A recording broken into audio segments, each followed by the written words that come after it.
A very good morning, my dear students. Welcome back again to our video session. Today we will be discussing about two different topics, that is energy transformation, which we have discussed a bit, not a bit, but in detail in the previous video session, that is the energy transformations of the different forms of mechanical energy, kinetic and potential. Today we'll be discussing the conversions of other different forms of energies. Okay, so let us say toaster. We use a toaster to toast our breads, isn't it? So we apply electricity to the toaster because toasters run in electricity. So electrical energy that is applied to the toasters gets converted to heat energy, isn't it? And that heat energy toasts the bread. Okay? Next, blender or mixer grinder. So we apply electricity because this runs in electricity. In toasters in blenders, what happens? We apply the electricity and the motor rotates, isn't it? The motor rotates and the blade also rotates. So the energy that is being applied does some work on the motor. It is making the motor rotate. So when work is done on the motor, it gets some energy, and with that energy it starts rotating. So the energy that is possessed by the motor because of the energy transferred to the motor is mechanical energy. So in blender, the electrical energy is getting converted to mechanical energy. Next, hydroelectric dam. We already have learned, that is water stored in a dam. What does it contain? Gravitational potential energy. When it is released, it is changed into kinetic energy, and that kinetic energy of the flowing water makes the wheels of the turbine rotate, so getting converted to mechanical energy. And that mechanical energy, when works on the generators, generate electrical energy. Understood? So in hydroelectric dam, the gravitational potential energy is ultimately getting converted to electrical energy. Next, steam engine. In steam engine, what is done? Coal is being burnt. Now when coal is being burnt, what does coal contain? It is a fuel, isn't it? So it has chemical energy in it. So that chemical energy, when released, it gets released in the form of heat energy. That boils up water to form steam. And that steam, what does it do? It runs the engines. It does work.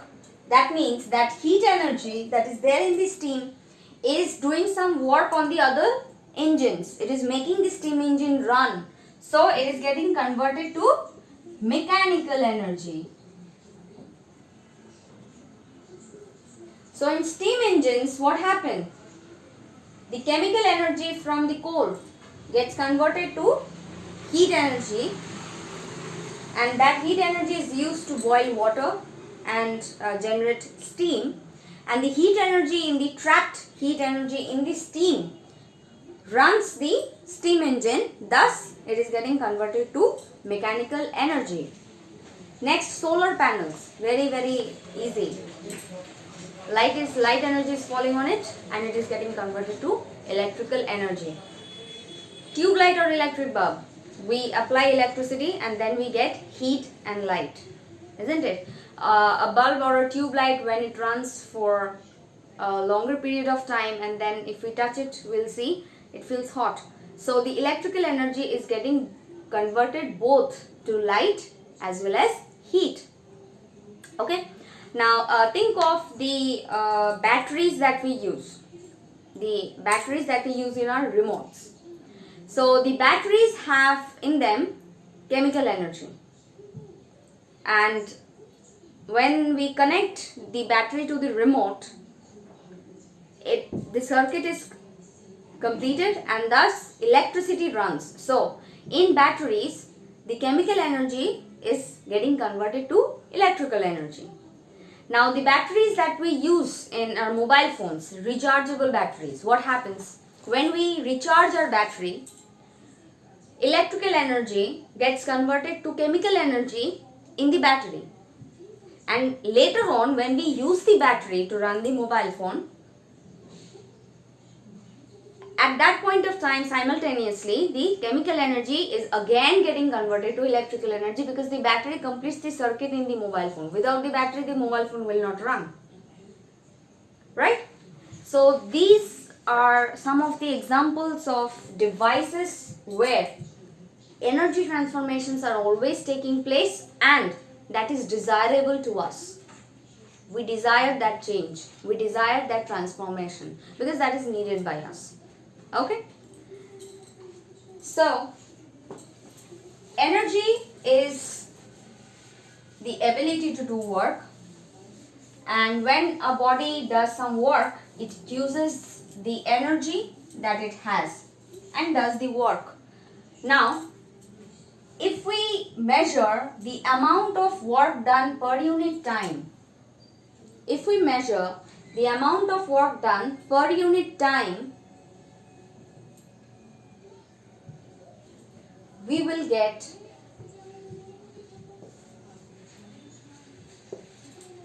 power, another physical quantity. So what is power?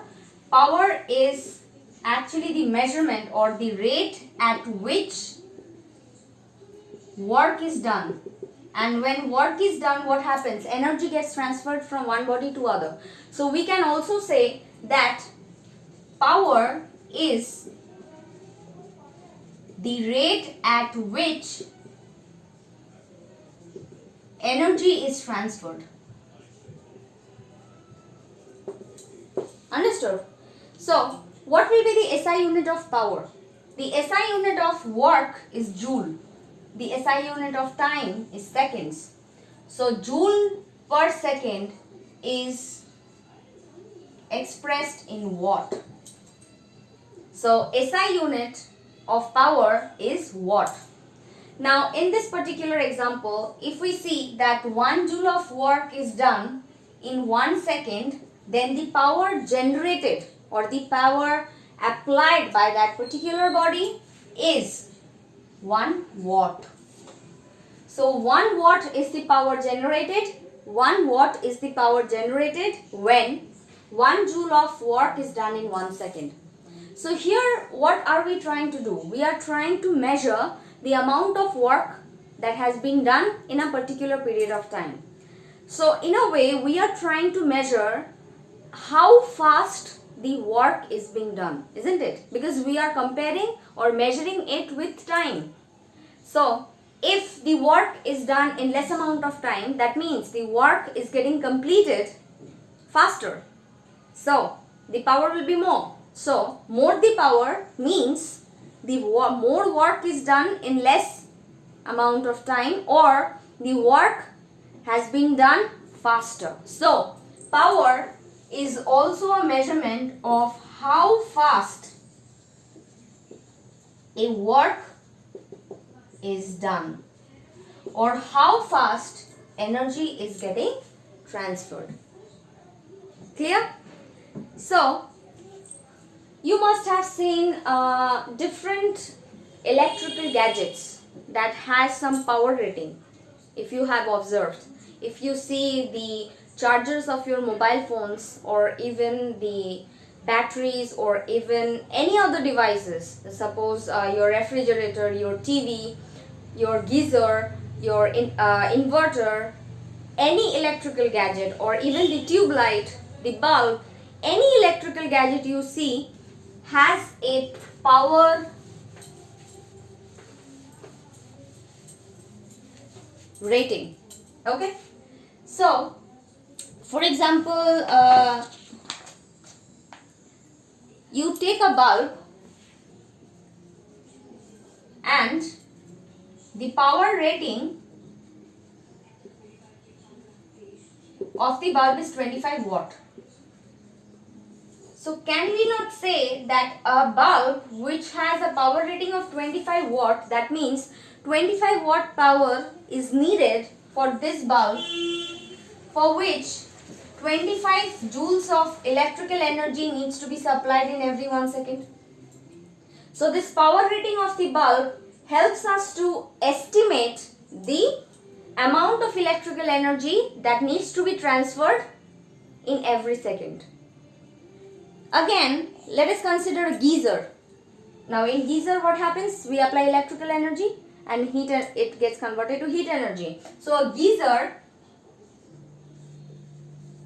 has a power rating of 2500 watt. That means for a geyser to generate this much of power, 2500 joules of electrical energy needs to be supplied in every 1 second. Understood? Again, let us take another example. For example, if I talk about the charger of my mobile phone,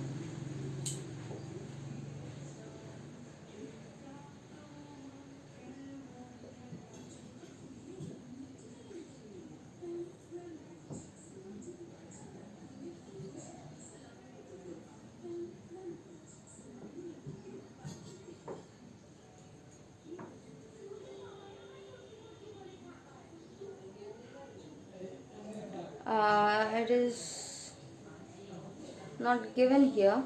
Anyways,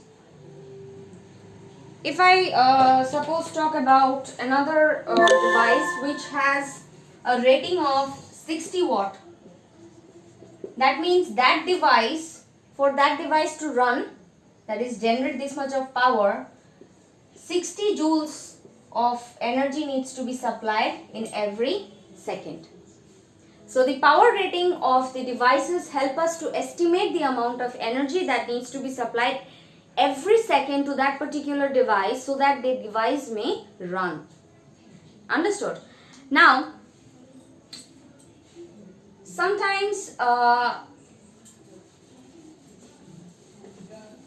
sometimes, if we think of horses, we know that earlier horses were used for as a transporting medium, isn't it, for transportation. So there is also bigger units of power than watt. For example, kilowatt. 1 kilowatt is 1000 watt. 1 megawatt is 10 to the power 6 watt. And 1 horsepower, the name came from the term that horses, they can run very fast. That means they are doing much amount of energy. So a power that has, or something that has more power, is given a term horsepower. So a horsepower is equal to 746 watt. Understood? So these are some of the bigger or the multiples of the unit of the power, that is watt. Now, just imagine or just think, if we try to find the amount of work done or the amount of energy transferred, then from this particular relationship we can say that amount of work done or amount of energy transferred is power into time. Now, let us say that a bulb which has a power rating of 60 watt is run for 1 hour. A bulb which has a power rating of 60 watt is run for 1 hour, then how much of energy does it consume? 60 into 160, 60 watt hour. So it is another unit in which we can express the amount of work done or amount of energy transferred apart from joules. Now obviously we can change this unit to joules. For example, watt is joules per second, isn't it? So 60 watt. Watt means joules per second, and here we have hour. If we convert 1 hour to seconds, then 1 hour is 60 minutes, and 60 minutes multiplied by 60 gives us seconds. So this seconds gets cancelled. So this much of joules. So we can express this particular thing in two ways. That is, a bulb which has a power rating of 60 watt when run for 1 hour consumes 60 watt hour of energy, or if we convert this to joules, 108, that is 1,08,000 joules. Understood? So with this we come to an end of the chapter here, work and energy. It is requested that you go through the chapter over and over again so that you may be thoroughly prepared with the topics that have been taught. Okay? Because in the next video session we will be starting a new chapter, and both these chapters will be there in your third unit test. So children, be prepared, study hard, and if you have any doubts anywhere, you may call me from 10 o'clock in the morning to 4 p.m. and you will be getting certain assignments after this video session also. So stay healthy, stay safe in this pandemic, and take care of your family members, study hard, and let us meet in the next video session with a new chapter. Thank you for attending the class.